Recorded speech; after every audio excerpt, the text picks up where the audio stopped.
Have you ever wondered how the stock market really works? Or what all those terms like dividend, blue chip, or ETF actually mean? If you've been curious but felt overwhelmed, this video is for you. Welcome to Finance for the Street, where we explain investing concepts in the simplest way possible. By the end of this video, you'll have a solid understanding of essential stock market terms and be ready to start your investing journey confidently. Before we begin, please subscribe and join our growing family, Finance for the Street. Let's start from the very beginning. 1. What exactly is a stock?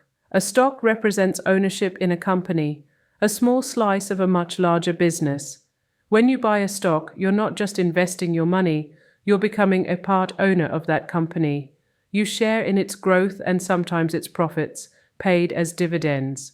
When a company does well, its stock price rises, and so does the value of your ownership. That's how investors make profits, buying low, selling high. A portfolio is your basket of investments. Some pay dividends, some focus on growth. Together, they form your financial foundation. 2. Public versus private companies. Not every company allows you to own a piece of it. Private companies are owned by their founders or a small group of investors. But when a company becomes public, it lists its shares on the stock exchange, opening the doors for anyone to invest. That's where the stock market begins, a place where dreams, ideas, and ownership meet. 3. How we measure the market. Indices. You've probably heard names like Nifty 50, Nasdaq, or S&P 500. These are called indices. They track a collection of top companies and give us a snapshot of how the overall market is performing. Think of them as a thermometer for the market's health. When people say the market is up, they're usually referring to these indices rather than individual stocks. And when investors try to beat the market, they aim to earn returns higher than these benchmarks, a challenging goal. Indices also help investors compare different markets and make informed decisions about where to put their money.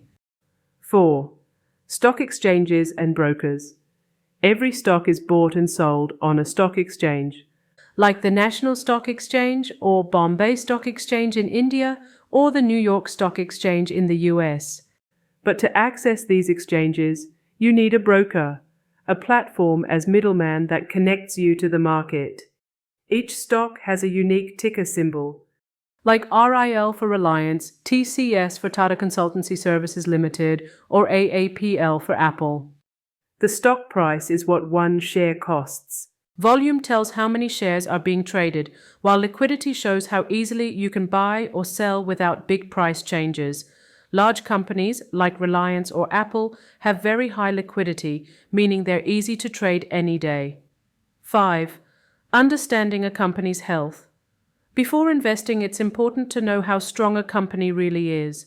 We start with market capitalization, the total value of a company's shares.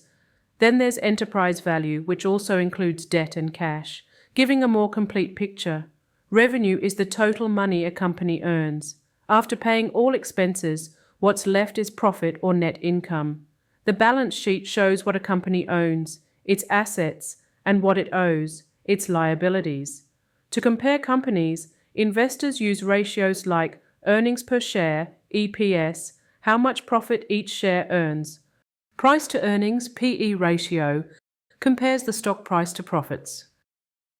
PEG ratio adjusts for growth, showing if a fast-growing company is reasonably priced. 6. Dividends, margins, and cash flow. Some companies share profits as dividends, giving regular income to shareholders. Free cash flow shows how much money remains after all expenses and investments. It's what fuels dividends, buybacks, and future growth. Gross margin tells how much a company keeps from sales after direct costs. Operating margin considers day-to-day expenses. And net profit margin, that's the true bottom line to measure company growth. 7. Types of stocks. All stocks aren't the same. Growth stocks aim for rapid expansion, often skipping dividends to reinvest profits. Value stocks are those trading below their true worth, hidden gems waiting to be discovered. Blue chip stocks like HDFC or Reliance are well established, stable, and trusted by millions. Stocks are also categorized by size: large cap, mid cap, small cap, and the more risky penny stocks. 8. Mutual funds, ETF, and index funds. If picking individual stocks feels overwhelming, that's okay. You can invest through mutual funds or ETF, which pool money from many investors to buy a basket of stocks. Index funds simply track a market index like the Nifty 50, a simple, low-cost, and powerful long-term strategy for beginners. 9. Other markets. Beyond stocks, investors explore a variety of markets to grow and diversify their wealth. Commodities like gold, silver, and oil are tangible assets whose prices fluctuate based on demand, supply, and global events. There's bond market, where you lend money to governments or companies in exchange for regular interest payments. The forex market is where currencies are traded, influenced by global economic trends and geopolitical events. And in today's digital era, cryptocurrencies like Bitcoin and Ethereum offer high-risk, high-reward opportunities, revolutionary in technology and finance, but volatile and unpredictable. 10. Understanding market movements. The stock market moves in waves, sometimes calm, sometimes wild.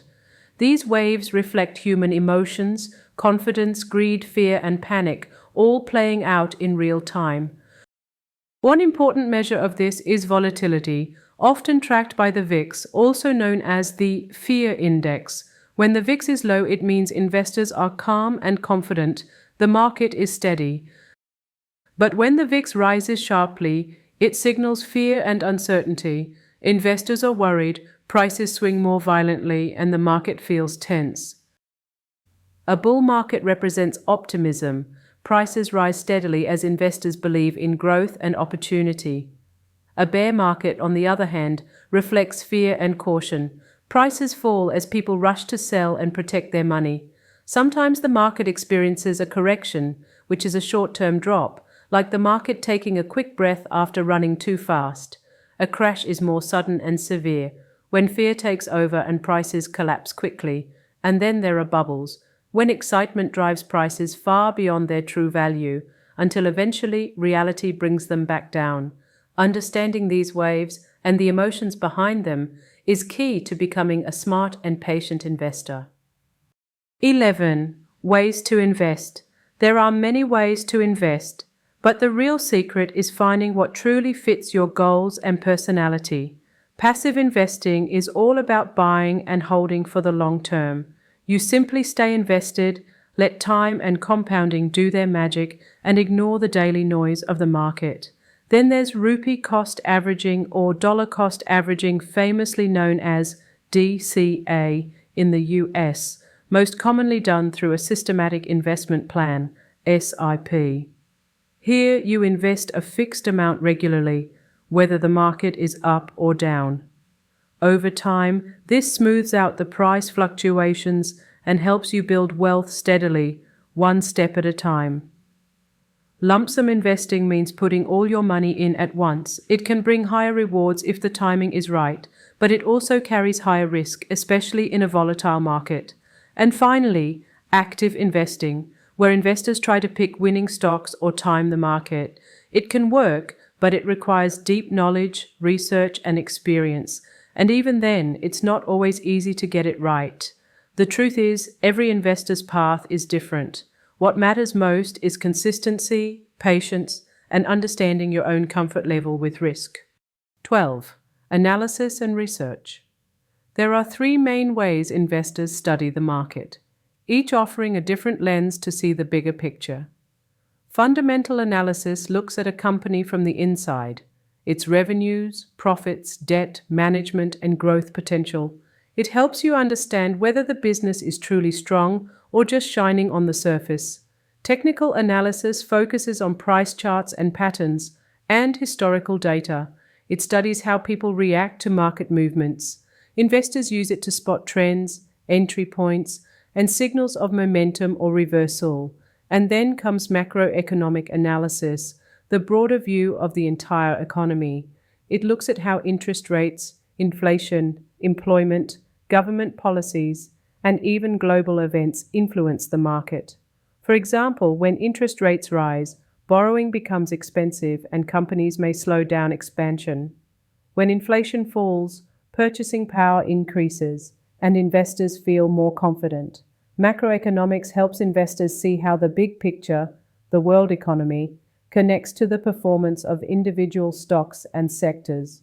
Together, fundamental, technical, and macro analysis form the foundation of smart investing.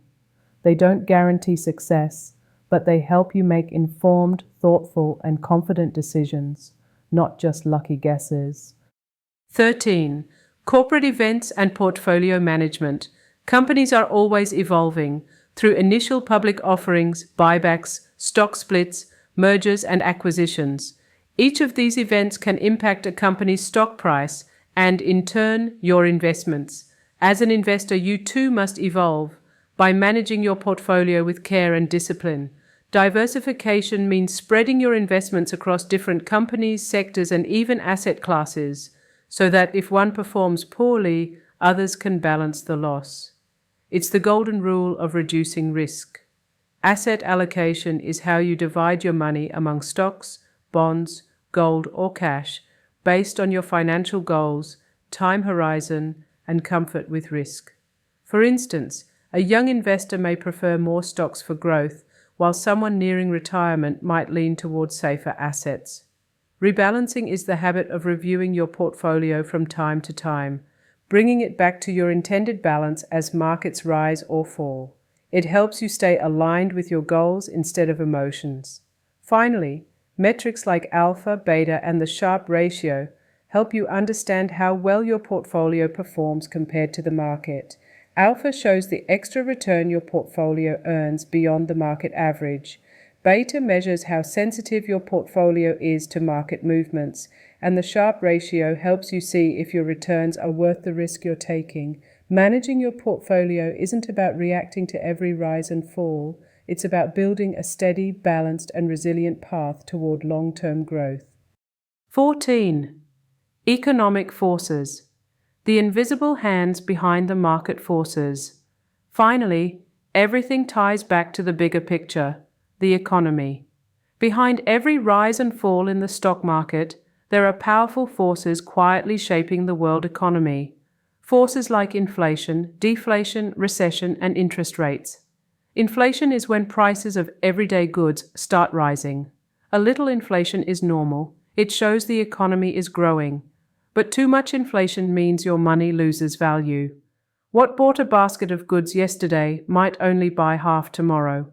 On the other hand, deflation is the opposite, when prices start falling. It may sound good at first, but it's dangerous.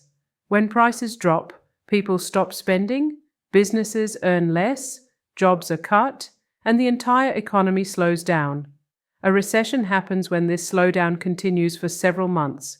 When companies struggle, unemployment rises, and people spend less. It's a tough period, but history shows that every recession is followed by recovery and growth again. Then comes the most powerful tool of all, interest rates. These rates decide how expensive it is to borrow money. When interest rates are high, loans and EMI become costly, so people spend less. When rates are low, borrowing is cheaper, and spending and investing rise, giving the economy a boost. To keep everything balanced, central banks step in. The Federal Reserve in the United States and the Reserve Bank of India, RBI, here in India.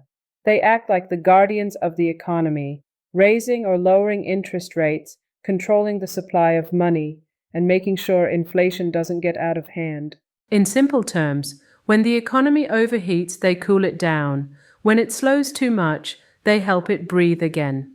These decisions ripple through everything, from your loan rates to the stock market, from the price of your groceries to the value of your savings. Governments and central banks use fiscal and monetary policies to keep economies stable. Understanding these forces helps you see the bigger map, not just the road ahead.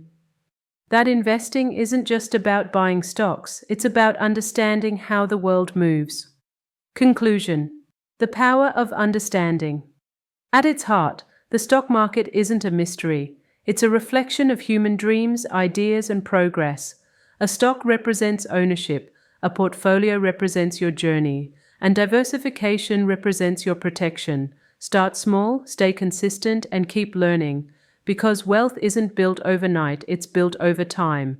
If you have any questions, drop them in the comments below. I'll personally respond and help you understand every concept clearly. And if this video helped you see the stock market in a new light, don't forget to subscribe to Finance for the Street, where we make financial wisdom simple, human, and powerful.